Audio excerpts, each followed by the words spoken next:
Hello friends, चलिए आज की वीडियो में देखते हैं झारखंड के एक और जिले से यहाँ पे वैकेंसी निकल के आई हुई है, जो कि ये वैकेंसी सिमडेगा डिस्ट्रिक्ट से निकल के आई हुई है, जो कि ये होमगार्ड के लिए वैकेंसी आई हुई है। होमगार्ड के लिए ये ब्लॉक बाय ब्लॉक वैकेंसी निकाली गई है, तो उसी के बारे में बात करने वाले हैं कि कौन कौन से ब्लॉक से ये वैकेंसी आई हुई है, कितनी क्या पोस्ट है, क्या एजुकेशन क्वालिफिकेशन मांगा जा रहा है, क्या एज लिमिट, क्या डॉक्यूमेंट्स लगने वाले हैं और क्या फी पेमेंट लगने वाला है, उसी के बारे में बात करने वाले हैं। तो चलिए वीडियो को स्टार्ट करते हैं। चलिए सबसे पहले यहाँ पे देख लेते हैं झारखंड गृह रक्षा वाहिनी सिमडेगा की तरफ से ये वैकेंसी आई हुई है। सिमडेगा जिला से विज्ञापन संख्या यहाँ पे दे दिया गया है 01/2025। यहाँ पे सिमडेगा जिला में नौ नामांकन के लिए विज्ञापन दिया गया है। ये फॉर्म आपको ऑनलाइन आवेदन अप्लाई करना पड़ेगा, ये न कि आपको ऑफलाइन है। ऑफलाइन में तो आपको स्पीड पोस्ट के माध्यम से पोस्ट करना पड़ता था बाय पोस्ट, यहाँ आपको ऑनलाइन है। यह फॉर्म ग्रामीण और शहरी दोनों के लिए है। चलिए यहाँ पे देख लेते हैं। आपको यहाँ पे सैलरी जो सरकार के द्वारा जो भत्ता तय किया जाता है उसी के अनुसार आपको यहाँ पे सैलरी दी जाएगी। या आपको कोई सरकारी नहीं है, या आपको वैतनिक सरकारी नौकरी या आजीविका का माध्यम नहीं है। यहाँ पे क्लियरली मेंशन कर दिया गया है यह सरकारी नहीं है। यहाँ उन्हीं उम्मीदवारों से अपेक्षा की जाती है जो राष्ट्र की सेवा निस्वार्थ भाव से काम करने के लिए तत्पर हो। गृह रक्षक के रूप में नव नामांकन के लिए उपलब्ध रिक्ति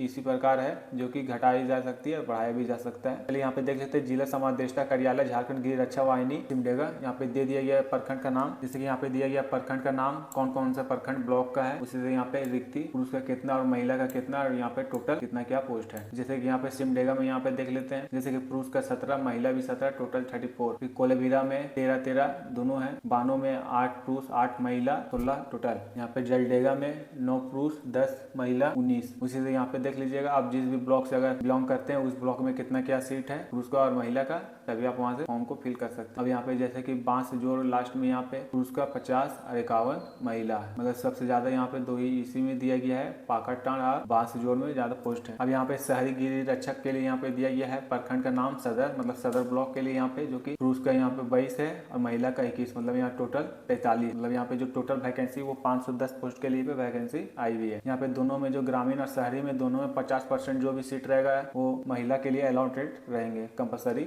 यहाँ पे किया गया। और महिलाओं के लिए यहाँ पे 5% वो तलाकशुदा और महिला विधवा ये सब के लिए यहाँ पे 5% अलग से वो सीट यहाँ पे रहेगा। शहरी गृह रक्षकों के लिए जो भी 50%, मतलब जो भी शहर सदर ब्लॉक से जो भी फॉर्म फिल होंगे उसमें जो भी 50% सीट रहेगा वो तकनीकी के लिए रहेगा। अगर किसी प्रकार का अलग एक्सपीरियंस अगर किसी में काम करते होंगे तो उस सब के लिए 50% यहाँ पे सीट रहेगा। अब चलिए यहाँ पे देख लेते हैं आवासीय जो यहाँ पे दिया गया ग्रामीण के लिए जो भी यहाँ पे आवासीय अभ्यर्थियों को सिमडेगा जिला के उस प्रखंड का अस्थायी निवासी होना चाहिए जहाँ से वे ग्रामीण गृह रक्षक के रूप में नामांकन के लिए ऑनलाइन आवेदन करेंगे। मतलब यहाँ पे क्लियरली मेंशन किया गया है कि अभ्यर्थियों को सिमडेगा के उसी ब्लॉक से होना चाहिए जिस ब्लॉक से वो फॉर्म को अप्लाई करेंगे। ये न कि आप दूसरे ब्लॉक से और दूसरे ब्लॉक में आप फॉर्म अप्लाई कर रहे हैं। जिस भी ब्लॉक से है उस ब्लॉक में देख लीजिएगा कितना क्या सीट है, तभी आप वहाँ से फॉर्म फिल कीजिएगा। सेम ब्लॉक शहरी में भी उसी तरह है। अगर आप सदर के शहरी क्षेत्र से सामान्य निवासी होना चाहिए, शहर के सदर ब्लॉक से आप बिलोंग करना चाहिए, तभी आप इस फॉर्म को फिल कर सकते हैं। यहाँ पे आपको जो भी यहाँ पे रेसिडेंशियल सर्टिफिकेट है वो आपको यहाँ पे ऑनलाइन अपलोड करना पड़ेगा। यहाँ पे जो उम्र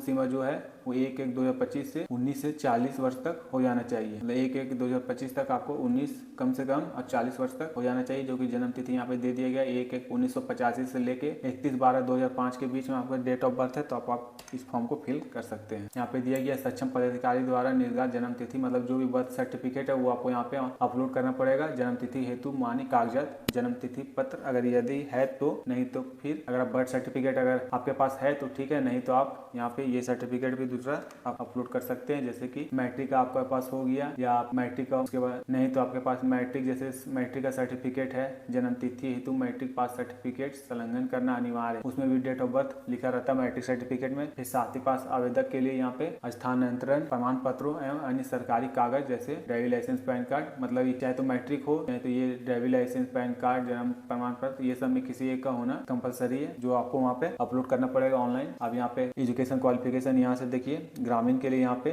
7वीं पास मांगा गया है और शहरी के लिए यहाँ पे 10वीं पास आप होना चाहिए। जो भी आप शहरी और ग्रामीण से अगर फॉर्म को फिल करते हैं तो आपको यहाँ पे जो भी सर्टिफिकेट है वो आपको यहाँ पे ऑनलाइन अपलोड करना पड़ेगा। चलिए यहाँ पे देख लेते हैं शारीरिक मापदंड में ग्रामीण गृह रक्षक को दोनों के लिए, ग्रामीण और शहरी दोनों के लिए यहाँ पे जो भी लंबाई हाइट मांगा जा रहा है पुरुष का 162 और 162 जो कि जनरल, ओबीसी और बीसी के लिए यहाँ पे, और 157 एससी और एसटी के लिए। इसी तरह महिला का यहाँ पे 148 सेंटीमीटर हाइट मांगा जा रहा है सभी वर्ग के महिलाओं के लिए। यहाँ पे जो चेस्ट मांगा जा रहा है पुरुष का वो 79, जनरल, ओबीसी और बीसी के 76, एसटी और एससी के लिए। यहाँ पे जो आपको शारीरिक मापदंड में आपको यहाँ पे कुछ छूट भी दिया जाएगा अगर आप जाति प्रमाण पत्र अगर आप यहाँ पे अपलोड करते हैं ऑनलाइन तब। अब यहाँ पे तकनीकी में देख लीजिए, तकनीकी दक्षता सिर्फ तकनीकी 10 शहरी गृह रक्षक अभ्यर्थियों के, मतलब जो तकनीकी दक्षता है वो सिर्फ शहरी के लिए है। अभ्यर्थियों को विभिन्न तकनीकी क्षेत्रों में दक्ष होना चाहिए, मतलब नॉलेज होना चाहिए, उसे संबंधित कार्यालय में कार्यरत, स्वयं नियोजित तथा तकनीकी जानकार होना चाहिए, मतलब जानकारी भी होना चाहिए, जिस भी फील्ड में आप काम कर रहे हैं वहाँ का जानकारी होना चाहिए, नॉलेज होना चाहिए। और यहाँ पे दिया गया है कौन कौन सा फील्ड यहाँ पे दिया गया है, जैसे चिकित्सक, अभियंता,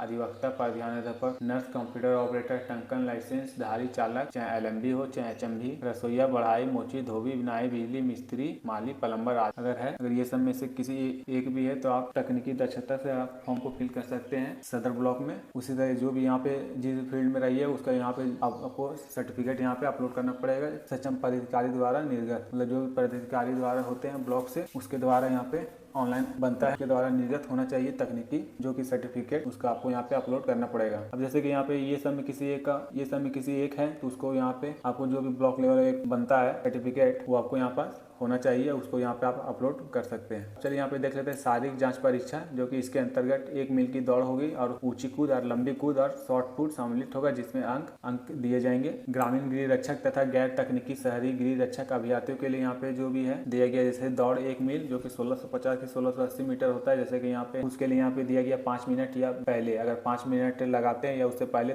20 मार्क्स दिए जाएंगे, और 5 से 6 मिनट के बीच में तो 10 मार्क्स, अगर 6 मिनट से ज्यादा अगर कोई स्टूडेंट अगर टाइम लेता है तो उसे डिस्क्वालीफाई कर दिया जाए। यहाँ पे महिला के लिए 8 मिनट या पहले तो उसमें 20 मार्क्स, 8 मिनट से 10 के बीच में तो 10 मार्क्स, और 10 मिनट से अगर कोई ज्यादा महिला टाइम लेती है तो उसे भी डिस्क्वालीफाई कर दिया जाएगा। अब उसी तरह ऊंची कूद हाई जंप में कम से कम 4 फीट तो 5 मार्क्स, 4 से 4 3 तो 6, 4 3 से 4 6 तो 7 मार्क्स। उसी तरह 5 से अगर कोई ज्यादा अगर हाई लगाती है हाई जंप तो उसे 10 मार्क्स यहाँ पे दिए जाएंगे। अब यहाँ पे महिला में कम से कम 3 फीट तो 5 मार्क्स, 3 से 3 तो 6 मार्क्स, 3 से 3 6 तो 7 मार्क्स, अगर 4 से ज्यादा कोई लगाती है तो उसे 10 मार्क्स उसे दिए जाएगा। इसी तरह लंबी कूद में लॉन्ग जंप में कम से कम 12 फीट यहाँ लिखा हुआ है 5 मार्क्स, 12 से 13 6, 13 से 14 7। उसी तरह यहाँ पे 16 से अगर कोई ज्यादा अगर लगाता है तो उसे 10 मार्क्स यहाँ पे दिया जाएगा। यहाँ से महिला में 9 फीट कम से कम तो 5 मार्क्स, 9 से 10 तो 6, 13 फीट अगर 13 फीट लगाती है या उससे ज्यादा तो 10 मार्क्स यहाँ पे दिया जाएगा। उसी तरह यहाँ पे शॉर्ट पुट में 16 पाउंड कम से कम आपको 16 फीट फेंकना है। उसी तरह महिला के लिए यहाँ पे 10 पाउंड कम से कम 10 फीट यहाँ पे फेंकना रहेगा। यहाँ पे शहरी तकनीकी में दिया गया है दौड़ में 1 मील 6 मिनट या पहले तो 20 मार्क्स, 6 मिनट से 8 मिनट तो 10 मार्क्स, 8 मिनट से ज्यादा तो आप डिस्क्वालीफाई। महिला यहाँ 8 मिनट या पहले तो 20 मार्क्स, 8 मिनट से 12 10 मार्क्स, 12 से अगर कोई ज्यादा टाइम लेती है तो वो डिस्क्वालीफाई। उसी तरह ऊंची कूद में यहाँ पे 3.5 फुट कम से कम यहाँ पे मांगा गया है, उससे 5 मार्क्स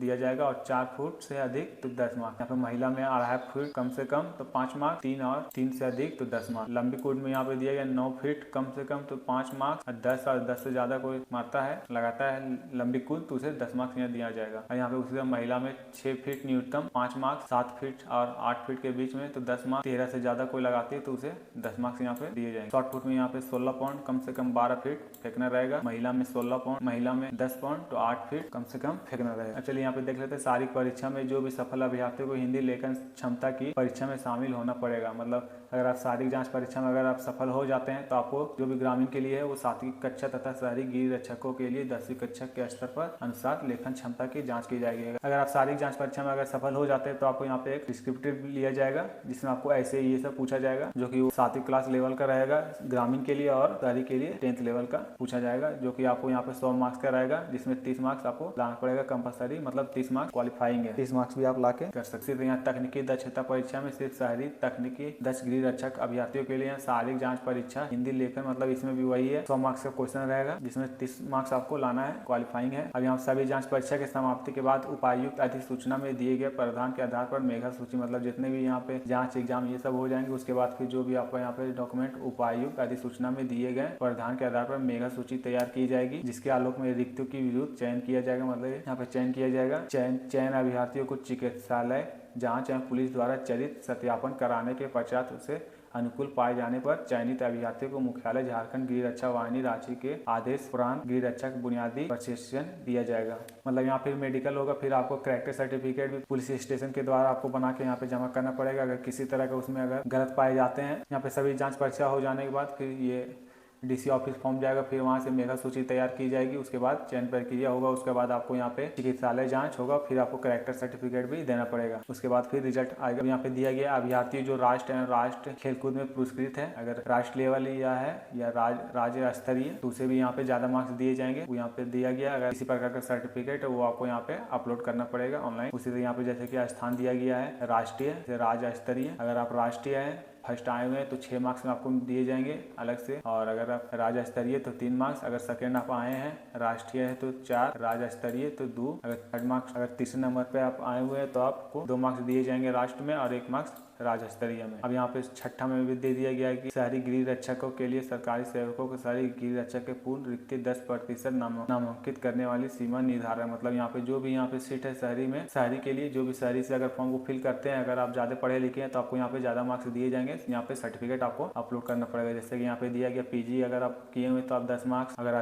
10 मार्क्स आपको अलग से दिए जाएंगे, स्नातक तो 8 मार्क्स, इंटरमीडिएट तो 6 मार्क्स, मैट्रिक तो 4 मार्क्स यहाँ पे दिए जाएंगे। अब ये फॉर्म को कैसे अप्लाई करना वो यहाँ पे देख लेते हैं। आवेदन केवल जैप IIT रांची पर उपलब्ध कराए गए लिंक के माध्यम से दिनांक 24/10/25 से 7/11/2025 तक अपना आवेदन ऑनलाइन समर्पित कर पाएंगे। किसी भी स्थिति में आवेदक के द्वारा ऑफलाइन बाय पोस्ट स्वीकार नहीं किया जाएगा। हाँ, मतलब 24/10/2025 से ये फॉर्म स्टार्ट होगा, मतलब अभी तो स्टार्ट नहीं हुआ है। और ये जो कि लास्ट डेट इसका 7/11/2025 तक आप ऑनलाइन आवेदन कर सकते हैं। और ये फॉर्म आपको ऑफलाइन बाय पोस्ट के द्वारा अप्लाई नहीं करना है। अगर आप किसी प्रकार करते भी है तो आपका फॉर्म वो स्वीकार नहीं किया जाएगा। आपको यहाँ पे जो भी फी पेमेंट लगने वाला है 200 फी पेमेंट लगने वाला है, जो कि आपको ऑनलाइन मोड के थ्रू फी पेमेंट करना होगा। हाँ, अब यहाँ पे ऑनलाइन आवेदन में आवेदक के द्वारा फोटो हस्ताक्षर भी अपलोड करना अनिवार्य है, मतलब साइन और फोटो अपलोड करना पड़ेगा। यहाँ पे एक आवेदक एक ही आवेदन पत्र पर स्वीकार होगा, मतलब आप एक ही आवेदन के लिए एक ही फॉर्म फिल कर सकते हैं। एक से अगर ज्यादा फॉर्म को फिल कीजिएगा तो आवेदन रद्द किया जाएगा। अब यहाँ पे आवेदक जिला के किसी भी पराया केंद्र से ऑनलाइन आवेदन फॉर्म को अप्लाई करवा सकते हैं, नहीं तो आप घर बैठे भी कर सकते हैं मोबाइल से। अब यहाँ पे आवेदक द्वारा आधार कार्ड, मतदाता पहचान पत्र, लाइसेंस, पैन कार्ड, जन्म प्रमाण पत्र, मैट्रिक सर्टिफिकेट, पासपोर्ट, ये सब का अगर ये सब में किसी एक भी है तो आपको यहाँ पे ऑनलाइन अपलोड करना पड़ेगा। जो कि जांच परीक्षा की तिथि स्थान है यहाँ पे दिया गया, जांच परीक्षा की तिथि स्थान है, अन्य जरूरी जानकारी की सूचना बाद में दैनिक समाचार पत्र जिला के आधिकारिक वेबसाइट simdega.nic. के माध्यम से दी जाएगी। मतलब जो भी जांच परीक्षा की तिथि है, जो भी डेट होगा, स्थान होगा, वो सारा आपको simdega.nic.in के साइट पे आपको यहाँ पे अपलोड कर दिया जाएगा। आप वहाँ से विजिट करते रहिएगा। यहाँ पे दे दिया गया जो भी सीट है रिक्ति वो घट भी सकती है, बढ़ भी सकती है, ये तो अभी कंफर्म नहीं है। तो एक बार ठीक से आप पढ़ लीजिएगा। जो भी ब्लॉक से आप बिलोंग करते हैं उसी ब्लॉक से आपको फॉर्म को फिल करना, ये नहीं कि किसी दूसरे ब्लॉक से आप फॉर्म को फिल कर दिए। अगर फिल कर देते तो आपका वो फॉर्म रिजेक्ट हो जाएगा, फिर बाद में आप ही को प्रॉब्लम होगा। बस यही, इसका PDF मैं अपने वीडियो के डिस्क्रिप्शन में दे दिया हूँ, आप वहाँ से भी जाके डायरेक्ट देख सकते हैं। बस यही बताना था। चलिए, वीडियो बने रहने के लिए थैंक यू।